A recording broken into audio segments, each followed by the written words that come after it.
Good evening, everyone. Mike Palmer from Know Your Rights Group and Success Coaching International with another important video update tonight. So once again, the news this week is mostly COVID related.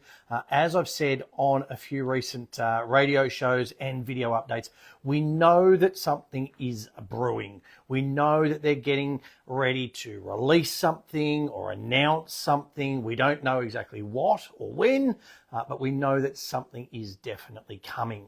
Now, the issue, of course, is that once whatever it is officially announced, then the censorship is going to, kick into full gear. So it's important that we share this kind of information now so that people can look back on it when the actual time comes and we can't say these sorts of things anymore. So I'm sure most of you remember what I covered on last week's video update. And of course, one of the very hot topics was the complete uproar about RFK Jr. doing something so controversial as to remove the recommendation for healthy children and healthy pregnant women to get any COVID jabs. Well, I tell you what, it seems like he's completely lost his mind this week. He's gone totally insane. And get this, are you ready? He's now suggesting that medical schools should actually teach nutrition. I mean, I know, outrageous, right? I mean, what is this guy thinking? Well, here's the article and maybe you can figure it out for yourselves. So that's the title there. RFK Jr. to tell medical schools to teach nutrition or lose federal funding. Health Secretary Robert F. Kennedy Jr. said he plans to tell American medical schools they must offer nutrition courses to students or risk losing federal funding from the Department of Health and Human Services. Speaking at an event in North Carolina in April, Kennedy lamented, "There's almost no medical schools that have nutrition courses, and so aspiring physicians are taught how to treat illnesses with drugs, but not how to treat them with food, or to keep people healthy so that they don't need drugs." I mean, again, seems like pretty obvious common sense to me, at least. He added, "One of the things that we'll do over the next year is to announce that medical schools that don't have those programs are not going to be eligible for our funding, and that we will withhold funds from those who don't implement those kinds of courses." Again, seems more than fair and reasonable to me. An HHS official told ABC News that Kennedy is committed to understanding and drastically lowering chronic disease rates and ending childhood chronic disease, which includes fresh thinking on nutrition and over-reliance on medication and treatments. A study published in the Journal of Biomedical Education in 2015 surveyed 121 American medical schools in 2012 to 2013 and found that medical students spend, on average, only 19 hours on required nutrition education over their 4 years. 19 hours over 4 years. That's it. I mean, this is insane. This is just... I don't even know what to say. I mean, I'm not sure if I'm more baffled by the fact that physicians, the ones that are supposed to be there to, make us healthy, are only required to complete 19 hours of nutrition training as part of a 4-year course, or the fact that someone hasn't actually just stood up and said this much, much earlier, long before now. I mean, it's just crazy either way. I mean, I get it. He's a controversial figure. But I tell you what, we could definitely do with someone even half as controversial as he is and logical in charge of our health system here in Australia. But wait, there's even more, because RFK Jr. has now gone and cleaned out the entire panel of vaccine advisors in the US by firing all 17 members and replacing them with just 8 brand new members instead. Now, have a listen to this article and see whether we can and should do something similar here in Australia. RFK Jr. announces new panel of vaccine advisors after firing entire previous team. Robert Kennedy Jr., the US Health Secretary, named new members to serve on a key panel of vaccine advisors on Wednesday after abruptly firing all 17 sitting members of the independent panel of experts, according to a post on X. The 8 new members of the Advisory Committee for Immunisation Practices, ACIP, are Joseph R. Hibble, Martin Kulderoff, Restef Levy, Robert W. Malone, Cody Meissner, James Pagano, Vicky Pebsworth, and Michael A. Ruse. All of these individuals are committed to evidence-based medicine. I mean, gee whiz, there's a thought. Gold standard science and common sense. Hallelujah. Kennedy said in a post on X. The panel is part of the US Centers for Disease Control and Prevention, or CDC. Kennedy said the new members are committed to demanding definitive safety and efficacy data before making any new vaccine recommendations. Hello? This is what should have been happening all along anyway. The group of 8 includes 4 who have previously worked on committees associated with either the CDC, the Food and Drug Administration, or both. Others have published papers, posts on social media, or written online biographies with anti-vaccine views, including against the mRNA vaccine technology used in some of the newest immunisations, such as the COVID-19 vaccine. Meissner and Pebsworth have served on the FDA's Vaccine and Related Biological Products Advisory Committee, and Meissner has previously served on the ACIP. Pebsworth is now associated with the National Vaccine Information Centre, a group that advocates for vaccine exemptions and educates about vaccine injury. Again, isn't it fair that they share both sides of the story? Kulderoff is an architect in the Great Barrington Declaration, which called for a lighter public health response to COVID-19 in October 2020, and previously served on the ACIP vaccine safety subgroup. Seems like they're all pretty qualified. Malone is one of the most prominent voices opposing mRNA vaccines, and Levi has in the past said mRNA vaccines can cause serious harm and death, which is true, especially among children, and called for their immediate withdrawal. The American Medical Association, the nation's largest physician group, has called for a Senate investigation into their dismissal and sent Kennedy a letter calling for an immediate reversal of the changes. Why? They all seem very qualified for the new jobs. They all seem to have experience and knowledge and understanding of what actually needs to be done. So my question is, why on earth can't we have people like that right here in Australia in charge of things like AHPRA, the TGA, and the Medical Board of Australia? Please, someone, make this happen. And speaking of people in charge of health, the US is also bringing on a brand new head of MAHA, or Make America Healthy Again. And this guy's got some equally wild and crazy ideas, just like RFK Jr. I mean, have a listen to this. Okay, this is the article for those who want to follow it up. And it says, new head of MAHA revealed as he lays bare radical plan to transform US health and ban COVID shots. So let's see what this radical transformation is all about, shall we?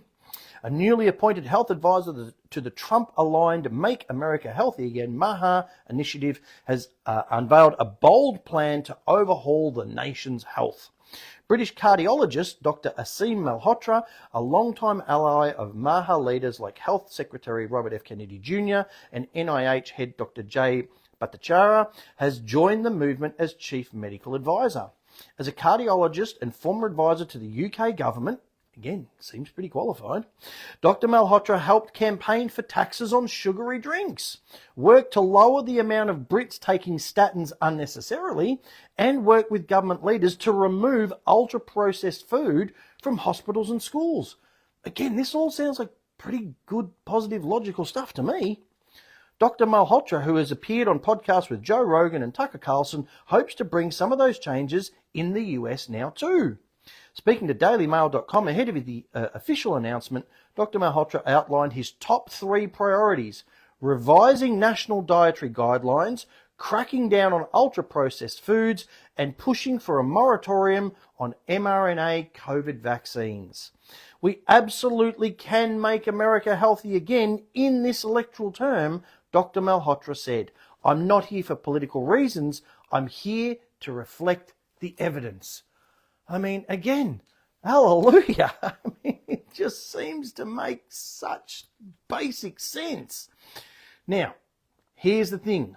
I know for sure that if sensible, logical changes like those can be implemented in the UK and in the US, then they can be implemented here in Australia too. Now, how do I know that? Because some of those changes have actually already happened, but of course without all of the mainstream media fanfare, because they don't seem to want to report on it.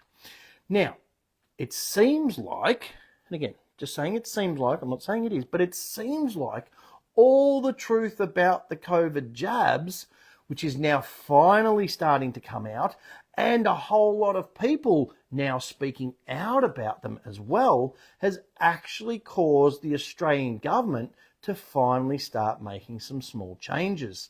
Now, the most significant of those, okay, the one that happened right here in Australia, is the recommendation for healthy children and adolescents to get the COVID jab has now been officially removed, just like it was in the US. So here's the story, and here is the actual removal. So it says, Australia quietly pivots on COVID-19 vaccine policy. It didn't come with a press conference or a media blitz. In fact, there was no announcement at all.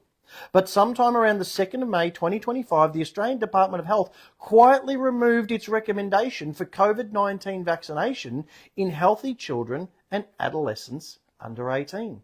And you can go to the website and you can see, and it says, healthy infants, children and adolescents aged less than 18 years are not recommended to receive COVID-19 vaccine. And the sub-bit says, COVID-19 vaccine is not recommended for healthy infants, children or adolescents who do not have medical conditions that increase their risk of severe illness. So, i.e., if you are a healthy infant, healthy child or healthy adolescent, it is no longer recommended that you get the COVID-19 vaccine. Again, this is right here in Australia. You can go and confirm this for yourselves. The change was tucked into an online update to the Australian Immunisation Handbook. No headline, no ministerial statement, no media campaign to inform the public. I wonder why not. For the first time since the rollout began, Australian health authorities now say that unless a child has underlying medical conditions, they do not need the vaccine. Australia now joins a growing list of countries backing away from the blanket approach to vaccinating low-risk populations. So, here is the obvious question, at least for me. Why hasn't something so important, so significant relating to COVID jabs been plastered all over the front of the Herald Sun, the Sydney Morning Herald, the Courier Mail? I mean, why didn't Dan Andrews trot out in his trusty North Face jacket and make an announcement about something so significant? I mean, I wonder if it could have anything to do with the fact that maybe if they did announce it publicly, people might actually start to question, well, why the change of heart? Why the change of advice? People might start to wonder if it was ever actually really needed in the first place. And people might just start questioning and thinking about the jabs in general. Tell you what, very lucky someone didn't announce it publicly then, isn't it? I mean, absolutely best to make sure that no one shares this information around widely on the internet or anything like that. We'd hate to wake people up and get them to really start thinking. I mean, who knows what kind of disasters that could create? Okay, so please, make sure you don't forward this video, or definitely not a link to that article. Don't post it anywhere on social media or anything like that. I mean, we would hate for the truth to get out. Instead, it's much more important for us to focus on some more of the mainstream media fear-mongering, like this article. Now, interesting, when I first printed off the article, this was the title. And I saw it a couple of days ago, but now the title's changed. So the original title was, New Virus Discovered in China is One Small Step Away from Triggering a Pandemic. scientists warn. But when you go and search for that title, it no longer comes up. Instead, the amended title is this one instead. Again, it's the same article in essence, but they've just toned the title down a little bit. So I wonder if they copped a bit of backlash for that. So anyway, the new title is New Coronavirus Discovered in China, Only Small Step from Infecting Humans. But this is what the article says. HKU5 coronavirus detected in bats may spill over into people, study finds. I'm sorry for laughing. It's very serious. I know. I should stop. A new coronavirus discovered in China is only a small step from mutating and causing another global pandemic, experts have warned. Scientists believe the variant called HKU5-CoV2 may infect a broader range of animals than COVID-19, which caused millions of deaths, and may have more potential for jumping between species. US researchers fear that HKU5-CoV2 found in China in February could also infect humans, leading to a widespread outbreak. HKU5-CoV2 can infect and replicate inside human cells in both the airways and the gut. Oh, the double whammy. According to the World Health Organization, about 35% of people infected with Middle East respiratory syndrome die. Since 2012, some 27 countries have reported cases, leading to 858 known deaths due to the infection, which spreads from camels. Ooh, because we've got a lot of those running around the cities here. Got to watch out for those camels. Well, there's no evidence they've crossed into people yet. The potential is there, and that makes them worth watching. I mean, you can't make this stuff up, people.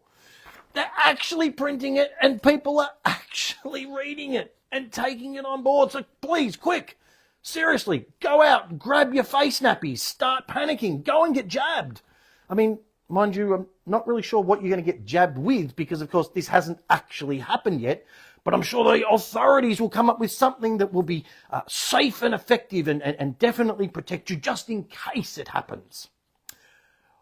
Or, of course, alternatively, you could use your brain and not do any of that. And instead, you could write to your members of parliament and push for some of these amazing policies that are now being implemented by the wild and crazy people in the US, and let's see if we can get them implemented here in Australia. And please, just in case you don't think that writing letters or protesting or anything like that is going to make any difference, I'm going to remind you about a very powerful story from just a few weeks ago. Now, again, this is just a small section of a much larger article, but the key points are covered here. Victorian government backs down on emergency services levy for farmers.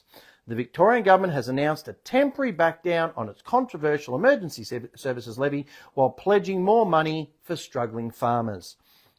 It will cap its emergency services and volunteer fund levy at the 2024-25 rate for all primary production properties across the state for the coming financial year.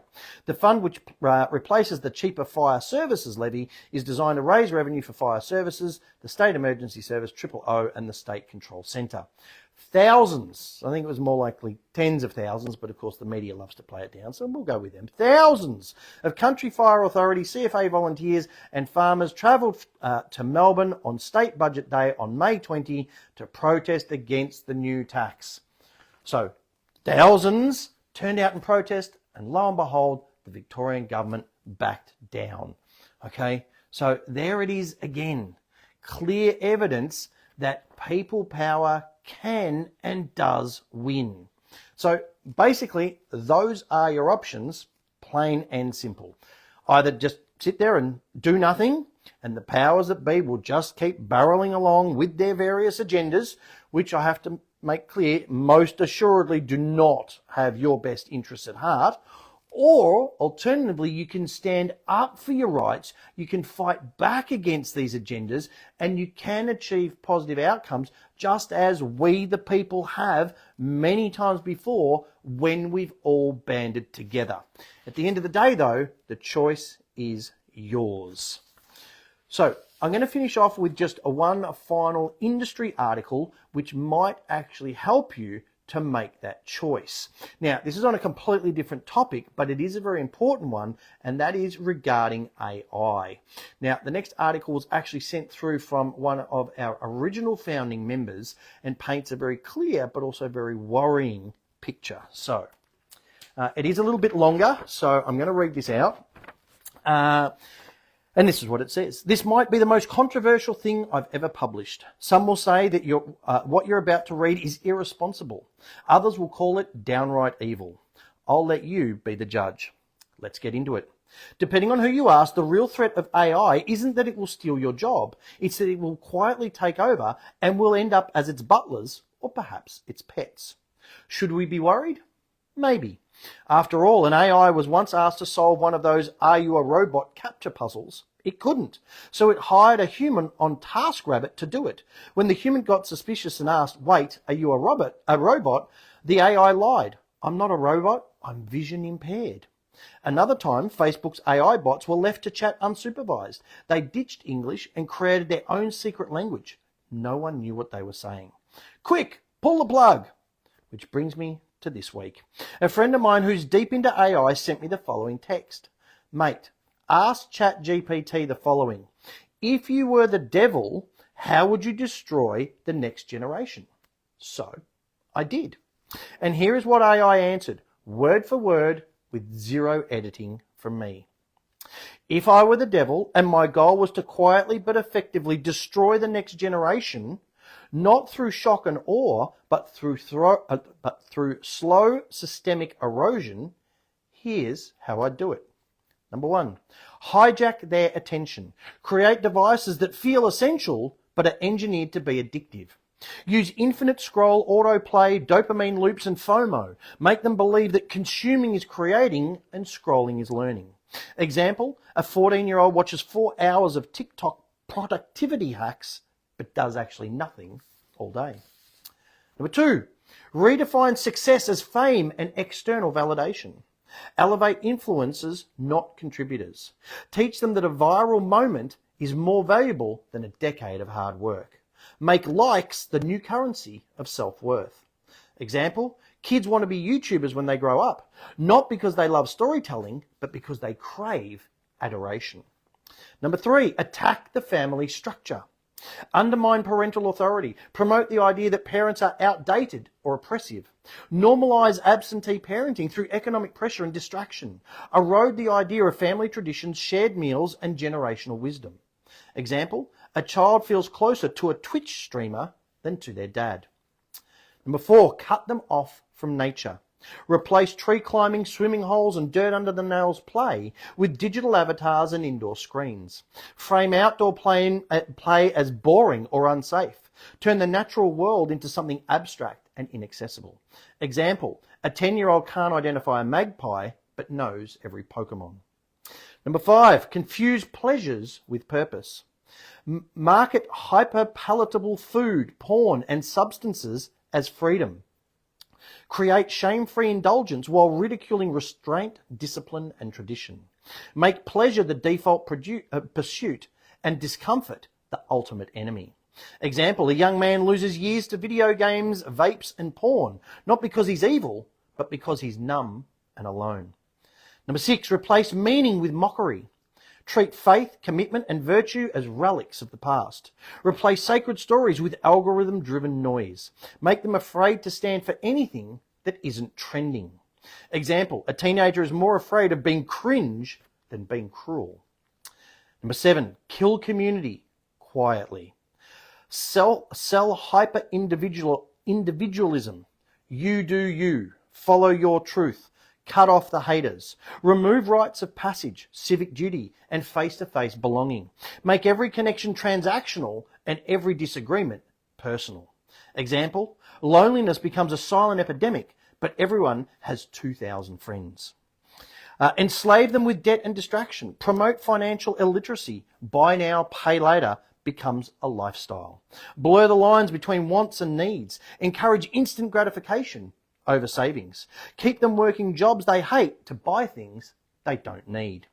Example, a 22-year-old racks up $30,000 in credit card and afterpay debt to look successful on Instagram. Weaken them physically. Fill their diet with ultra-processed garbage. Didn't we just talk about that? And their lifestyle with inactivity. Make discipline in eating and training seem extreme or obsessive. Blur the connection between physical vitality and mental strength. Example, a child can't sit still in class, not because they're broken, but because they're inflamed, malnourished, and sleep deprived. And finally, make them spiritually hollow. Give them identity confusion, not exploration. Remove the idea of service, sacrifice, or something bigger than themselves. Make them feel like nothing matters, so they seek numbness, not growth. Example, a 16-year-old says, I don't care about everything, because caring hurts and there's no compass. However, it was the AI's final thought which stopped me dead in my tracks. If I were the devil, I wouldn't come with horns and pitchforks. I'd come with a sleek app, a soothing voice, a personal algorithm, and I'd whisper, this is freedom. Okay, computer, that was pretty intense, right? Well, here's my take. I do not believe that AI is some evil Frankenstein with a mind of its own. Well, not yet anyway. What I do believe is that when you strip away the Silicon Valley snake oil, AI is really just a pattern spotting machine. It studies what we've done over and over and then makes predictions. And that, for me, is the gut punch. The AI isn't creating the nightmare, it's holding up a mirror, and it's not a pretty picture. Tread your own path. So, I urge you to please take note of those words and be sure to tread your own path, because I'm sure that any of you watching this can see some very close similarities between what is going on in our day-to-day lives, especially the day-to-day lives of our children and teenagers now, and what was in that AI article. At the end of the day, the future is again in your hands. But as always, you need to be proactive in creating a future that you want to live in, and one that you want for your children and, of course, your children's children and so on. And I'm sure that most of you would agree that having the safety and security of your own property is a key part of that future that you want to create. And therefore, it is vital for you to attend our upcoming webinar on the 29th of June, which is all about rates, local government, and land titles. Now, exactly as I promised would happen, all of the VIP tickets, even though we added an extra 25 on, they have all sold out, and it's still 3.5 weeks until that actual event. Now, as I said on the last video, we have put on an additional 50 standard tickets, but again, almost half of those have already gone. So again, as honestly as I stand here, I promise you this webinar will be completely sold out well before the actual event. So please don't hesitate. If you want to learn the truth about what rates are and what they aren't, what powers local government really do and don't have, and exactly what is happening with land titles in this country, then I urge you to please secure your spot ASAP, because I guarantee you if you leave it too long, then you will miss out. We simply cannot handle any more than the 150 that we've now got slated for this webinar. So you'll find a link going up in the comments. Otherwise, if you're watching this on YouTube or BitChute, we will put a link up in the description. Now, as we did with the fines webinar that we held a couple of weeks back, again, which completely sold out, we have made an upgrade to the VIP materials available. So anyone who's just booked a standard ticket, or for those who are looking to book a ticket now and can only book the standard ticket, if you want to access the actual PowerPoint presentations, so you can go through them again at your own pace after the event, and if you want to access to an actual PDF workbook that includes copies of all of the slides for each of the presentations and spaces for you to write all of your notes down, then just select that VIP materials option. Again, it does not include the VIP Q&A session. Unfortunately, those tickets are all sold out, but you can get the VIP materials option.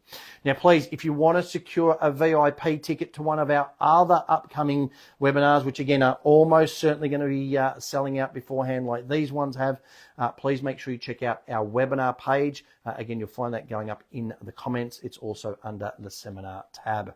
And last but not least, a friendly reminder that our final standard 2.5 day live events that we are planning to run at any time in the future on the Gold Coast on the 4th, 5th and 6th of July. So that's less than 1 month away. With the absolutely insane costs of running these in-person interstate events now, plus combined with the overwhelming interest that we've had in our webinar format, it is just simply not financially viable for us to run those in-person events moving forward. So if you want to see us one last time physically in the flesh, come up, talk to us, shake our hands, have a chat to us.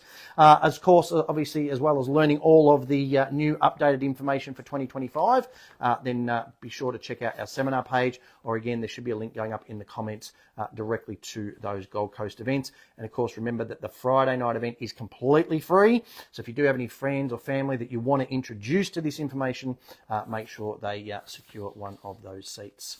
All right, that's basically it. So as always, I'm going to finish off with the latest memes to get people thinking. Obviously, we've been talking a bit about COVID and, of course, the latest COVID variant, HKU5, and I thought that one relates very, very well. So here's the Guinness Book of Record of COVID variants. It seems like they bring out a new one every week now. Yes, I'm sure of many of you can relate to this kind of dinner conversation. First, they hated us because we wouldn't take their vaccine. Now they hate us because we were right about it. The truth, as we said all along, would come out. Yes, I get that look from many people all the time, sadly, and I'm sure some of you do too. As it says, the reaction I get when I tell them that I've had 0 jabs and I'm healthier than ever. Yes, I'm just going to leave this one up for you to the special Pfizer reward card with all your little jabs, and there's your reward at the end of the day. So I won't say any more about that one. Yes, now this was an actual post on Facebook that was forwarded to me. This is a literal actual post from someone, and I mean, it just beggars belief and makes you shake your head. So this is what it says. I've had my 7 COVID vaccines and have the flu vaccine each year, and I still managed to get COVID 3 times. And I currently have the flu, been ill for the last 12 days. I still wear face masks when I'm out and about, but I still manage to catch everything that's going around. I'm starting to lose faith in the vaccines. Really? And it's taken you that long to figure it out? Well, some people are a little slow, and that's fine too. Yes, now I'm going to leave you with this one, the closing remarks from George Orwell, and this is so, so important. And again, I hark back to what I said about people power, taking action, writing letters to your members of parliament, to the government. You dictate to the government what to do. The day people realise that that if they are in large unified numbers, they can demand anything from the government is the day the government is in big trouble, and that is why they keep you divided. As we well know, their strategy is divide and conquer. We need people to unite, come together and be proactive. Exactly the opposite, of course, of what they want us to do. So I'm going to leave things there for tonight. And as always, I do urge you to please make use of all of the various resources that are available to you to do exactly that. Get informed, get fired up, and get proactive. And a brilliant way to do that, of course, is to share that non-announcement about the removal of the recommendation for healthy children and adolescents to get jabbed, because that I know is going to fire a lot of people up, because they're going to go, well, hang on a minute, if they've removed this now, does that mean it was ever really necessary? So that is a really good one to be sharing. Now, of course, there's plenty of completely free information up on our websites, the other websites that we recommend.